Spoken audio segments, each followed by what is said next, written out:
And we got Julien in the house. Hello. Did I turn my camera on too early? Is that okay? I'm No, you are interrupting you. right on time. I was just about to announce you, but here you are. So everybody, Sorry. we have speaker number one, Julien here. Um I saw that you changed jobs. Last time we spoke, you were at Gong. So That's how's right. the new gig going?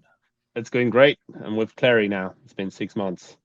6 months. How often are you launching stuff? We're launching stuff. It depends. The answer is always it depends in PMM, as you know. Depends how you define launch. But big launches, 3 times a year.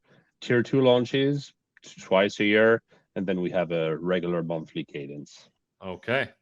Well, I can't wait to hear all about it. The 10 ways to screw up your product launches. So, Julian, I'm going to give you the stage. I'm going to hop off. I'll join you later for some Q&A. If you have slides, Half you know how slides. to share them? Just checking. I don't know if people are chatting here. Full screen. Okay. All right. Looks good. All righty. Sweet. Perfect. Cool. Well, hey, thanks for joining everybody.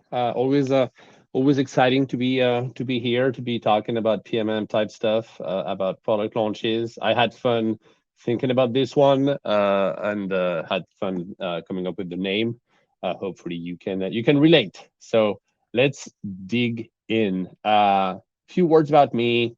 I am French. I live in San Francisco. I'm in France right now. It's actually getting a little dark outside.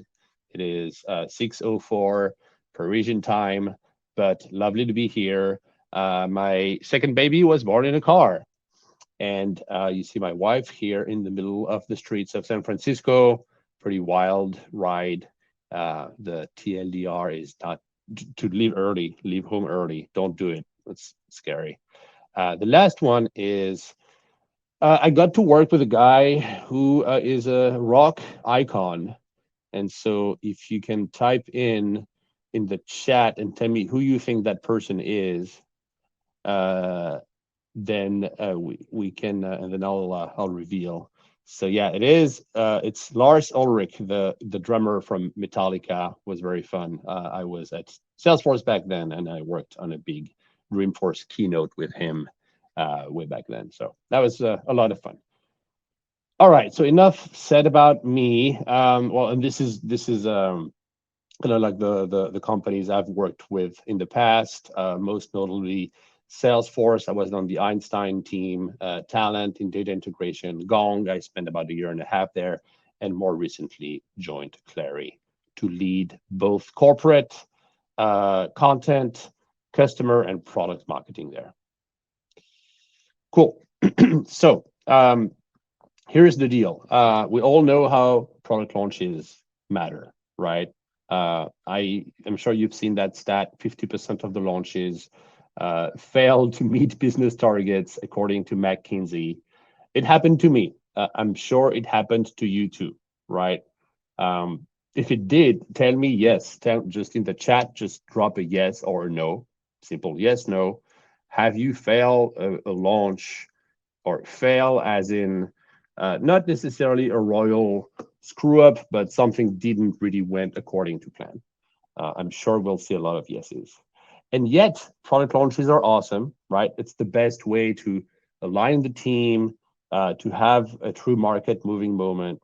And so the idea here is, let's take a look at the list that we should all keep in mind to not fail our next launch. This is what this short presentation is about. I have 10 slides, one thing to do on each slide if you want to do things bad.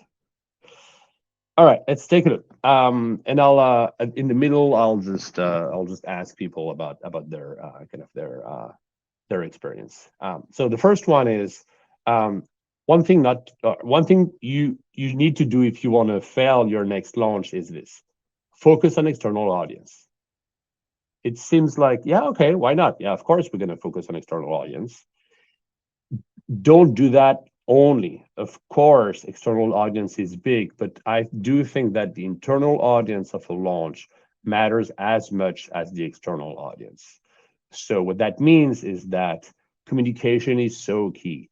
and you need to do that across the board. You really need to communicate to your stakeholders, to product, of course, if you're launching a product, but also to e-staff, ELT. You need to do that succinctly. You need to have an end of week email recap, and really be extremely cautious about, or not cautious, but like disciplined about the way you communicate the launch plan. The second one is things around enablement. I think we as product marketers always think the big splash, the big launch, the outbound aspect, if you will, and all of that is good and true, and a lot of time is spent in that messaging, sausage making or soup making, cake baking. But enablement, man, it's just it takes a while. It sometimes takes as long as doing messaging itself. And so I'm always a big fan of building the enablement plan that goes with launch as early as possible. You really want to rally your GTM teams around your themes, right? Around your news. Ideally, you even get them certified. You want them to be kind of launch messaging certified. And that stuff just takes a lot of time. So as an example here, I put a timeline of like a sequence of events that you could do if you were to think about your next enablement programs for your next launch. But you see, this is already pretty compressed, and it's 3 weeks. 3 weeks to do the planning, the preparation, developing the content. Of course, I think enablement needs to be gamified, and you need to have some kind of leadership board, leaderboard type stuff. If you have an LMS, learning management system, great. Well, migrating content into that takes time. So the whole thing just takes about 3 weeks, if not more than that. So don't make enablement an afterthought. Think about it from the get-go as you start crafting your messaging. The third thing to, and I'm keeping an eye on my watch, we have time. Third thing is going after many metrics. Now, that's a recipe for failure. I will say this. I love PMM and I hate PMM at the same time. I love it because we influence so many metrics. And I hate it for the same reason. I hate it because we influence so many metrics. So it's really hard sometimes for people who are not in PMM to truly understand the impact we have. And so you got to pick your battles. You should not go after all the metrics that a given launch could potentially impact. Yes, that would be beautiful, right? To show impact across the board, but start small, stay focused, divide your metrics into primary metrics and second or indicators and secondary indicators. Like literally 3 primary ones, 3 secondary ones, and that's it. And typically, I like to think about lagging and leading indicators as well. And you can have a mix of lagging and leading in your primary and secondary. So an example, pipe generated is a lagging indicator. It happens after the fact in a way, right? It should be a primary metric. But say asset utilization, like how adopted your launch deck is by the sales team, this is a leading indicator. It might also be a primary KPI for you to track and follow. So that's my POV on metrics. The number 4 thing I want everybody to do if you really want to fail is to treat every launch the same way. We kind of alluded to that when people ask me, how many launches do you do a year? I said, it depends. It's all about tiering the launches. Sometimes there's an awesome product feature that you want to launch. It's going to be great for your installed base. Well, you should do that. It's not a tier 1. It's going to bring a lot of value to a smaller fraction of the market. So if you do this, it might be a tier 3. Now, I recognize people in their heads have a hard time with the tiering thing because they think tier 3 is less important than tier 1. It's not. You can actually have more impact with a tier 3 launch. It's just a little bit smaller in terms of the scope of your bill of material. This is what BOM stands for, BOM, bill of material. So make your tier 3 something really narrowed and focused. Make your tier 1 something broad and splashy and probably more top of the funnel, and also probably more prospect than customer facing, right? We tend to call that lightning strikes here at Clary. We're really in the category design and creation kind of space and lingo.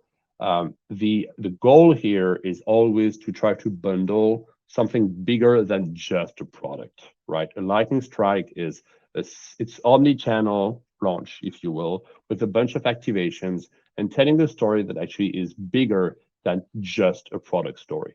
It's telling a story about how the market has shifted, the implications on the business, things like that. So that's a big tier 1. I used, I'm sure you've all had those types of tables. I'm just putting that as a reference. You can take a screenshot if you want. You don't have to. This is just an example of what to include in each tier. This might be a little old. It might be a little incomplete. I like to also think about pre-launch, day of, D-Day, as well as post-launch. There you would see, for example, that the tier 3, you would not have a press release. You would update your web pages. You would have an internal blog. You would have webinars. You would have employee and customer comms, things like that. And then of course, tier 1 is pretty much everything listed. Cool. All right, let's go to the next one. And then I'm going to pause for just a little bit of feedback. And then we can keep going until we have our 10 things not to do. The number 5 is own everything. Don't do that. Define clear roles and responsibilities. Use RACI, responsible, accountable, consulted, informed. I actually like RASCI. The S stands for supported, which is more of an active contributor role than just the C.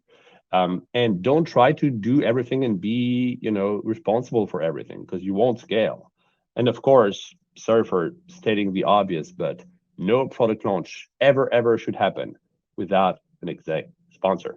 If you don't have your exec sponsors buy-in, don't even get started. Like, why would you ever spend so much time and calorie and such a big lift if you don't have your identified exec sponsor?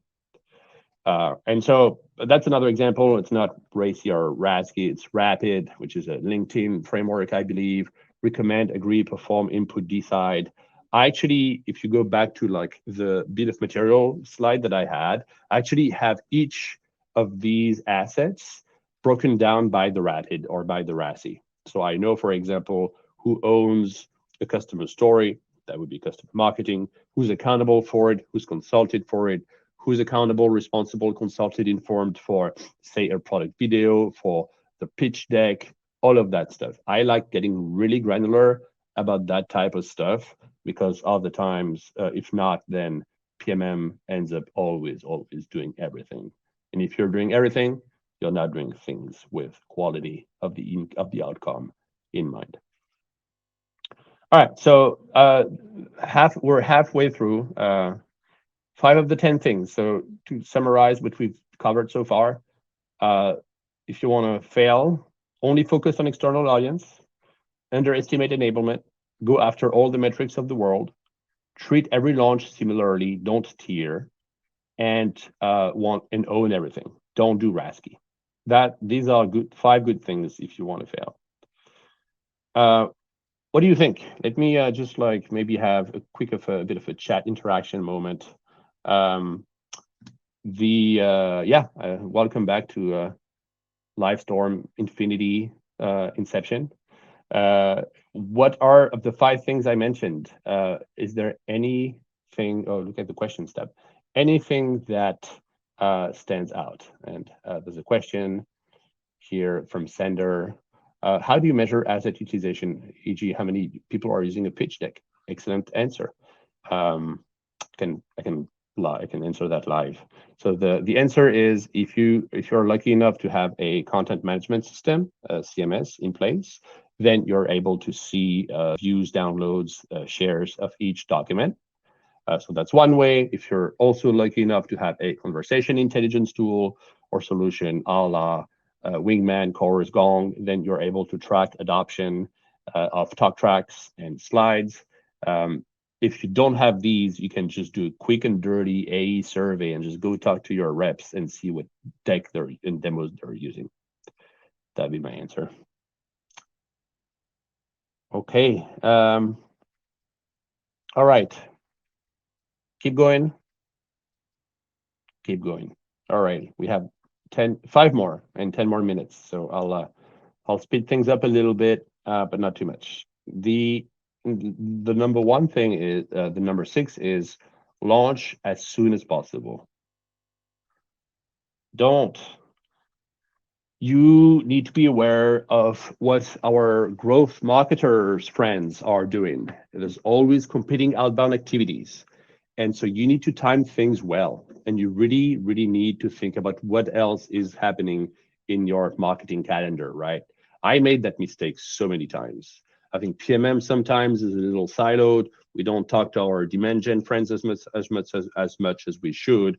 And so we always have to be aware of a big campaign, a big webinar, a big event happening, maybe a third-party event happening. Otherwise, that'll cannibalize your beautiful launch activation.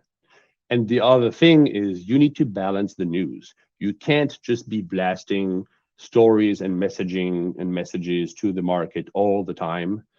You need to create a bit of a sense of scarcity in a way, and not go with too many messages. Too many messages kill the message. All right, number 7, over-index on product. I'm pretty sure everybody is well aware of this, so not going to spend a whole lot of time. A product launch is less about a product than about a solution you're bringing to solve for a pain that your buyer has, right? So don't think about product features as much.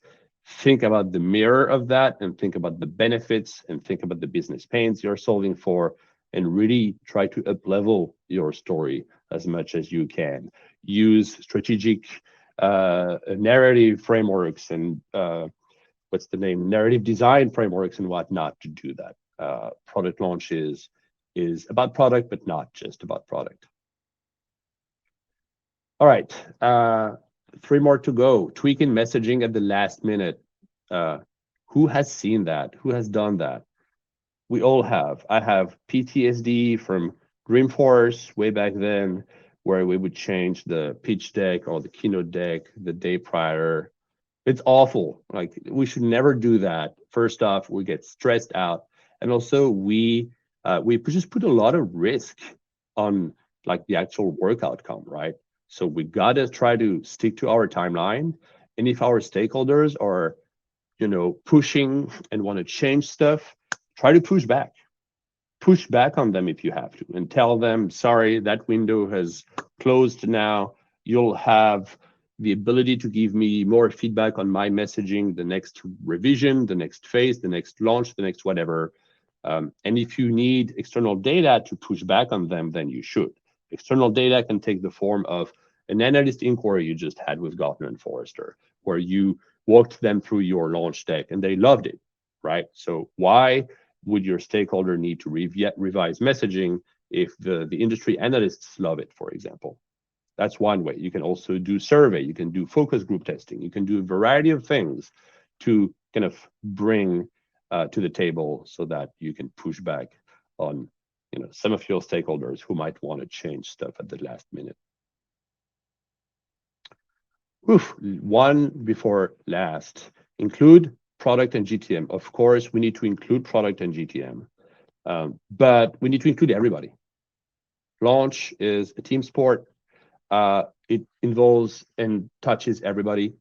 Customer success, demand gen, mentioned them, content and thought leadership, AR, PR, communications, value engineering, if you have value engineering at your company. Of course, events. I love bundling my launch moment with a beautiful event. Could be self-run or it could be a third party. Pricing, you're launching a new product. Maybe that means there's a new SKU somewhere in the back end. So really think about bringing everybody around. It's not just about sales and product. I think PMM being the liaison between sales and product is a little cliche. I think we're the liaison between pretty much everybody. Last but not least is reinvent the wheel. Don't do that. There's so many frameworks out there. So for messaging, positioning, launch calendar, launch sequence of events, like just use them. They're off the shelf. They're oftentimes free. And that helps you focus on the stuff that matters, which is think big, think creative. And then you can track activity and you can track progress for all of that good creative work that needs to happen.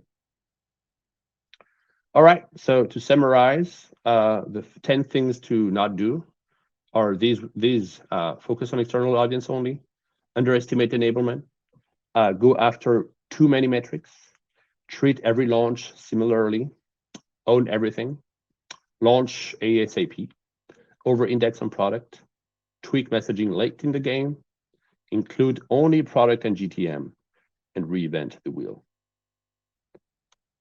All right, if you can think of something that's missing, or if you have questions, or if you want to chat now, let me know, and we'll now go back to my Inception screen, stop sharing, and happy to answer. Yeah, let's do it. Important clarification: it's PEP, not PEEP. PEP. All right, Pep. Sorry, I'm sorry, dude. Pep. No worries. Only happens 20 times a day. You need to change your name. Your most successful launches that you've done. What did you do there that made them so successful? Some anecdotes, some stories. Most successful launch and the key to success. I would say some Salesforce launches. I think the recipe there was really working closely with the corporate marketing team and really having them tell that big corporate story, which is really the Salesforce story. And then we would kind of like marry that with our product story. And it's kind of like 1 + 1 = 3. Back to this idea of like up-leveling the product launch with bigger stories. I think if you're able to get really close to your corporate marketing folks, it just makes a better launch. Sometimes when you launch a thing, you have all these high expectations, and then the reality is that not many people care. So is that a launch failure, or is it the pre-work, the decision to even launch this thing? Do you have any thoughts? What do you mean by not many people care? Your internal people? So you launch a thing and you expect 100 shares on LinkedIn and 100,000 email opt-ins, but actually it's like 2 guys.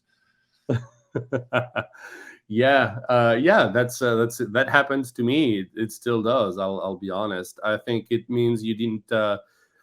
You had a bit of an inside-out perspective on stuff.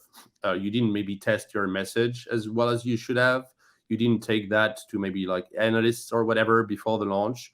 You were really convinced that you were launching a world game-changing thing, and you are not. So that happened to me. I think a good way to try to avoid that is test with analysts and prospects in advance. Mm-hmm. A couple of questions here. Yeah. Frederick is asking, what's the best way to choose which metric to focus on? Cool. I also added the top 10 because someone was asking for it. The metrics, yeah, good question. So the metrics actually had a slide on that. The metrics, when you think about it, really go from all the way from awareness type metrics down to even post-sales metrics, right? So typically, people want to see awareness type stuff, page views, downloads, LinkedIn shares and whatnot, as you said. And then they want to view MQLs, pipe in terms of amount and number of logos, revenue influenced, and even after the fact, after sales, they would like to see actual product adoption, right? Like monthly active users and whatnot. So you have your list. I think the best way to choose is think about who's your primary stakeholder. Is it product? Is it CRO? Is it CEO? Is it, who is it? And if it's like CRO, it has to be pipe and revenue at some point. If your stakeholder for one given product launch is product, while product adoption would be your metric. So kind of depends on. Sorry for it depends answer, but it kind of depends on who your stakeholder is and what the nature of the launch really is. Ilke is asking here, what do you think about making a separation or distinction between product launch that's owned by product management and a commercial launch owned by product marketing? Yeah, that's a good one. I like PMM to be involved in both. I think a product. What was the name you said, Pip? For the product launch and commercial launch. Commercial launch. Yeah, I think a product launch, like say a new monthly release, for example, it could be owned by product, but I like PMM to contribute. I think we still control the message, and having product completely run like a monthly release on their own without us being involved is, I think, a mistake, because you don't control the message. So I tend to see them as kind of two faces of the same coin. I think PMM contributes to the monthly product release, but product owns. And for the commercial launch, as that person said, it's the opposite. PMM owns, but product contributes. Also, thank you. We are out of time. Julien, thank you so much. Everybody follow him on LinkedIn, and we'll see you later. Sounds good. Thanks for having me.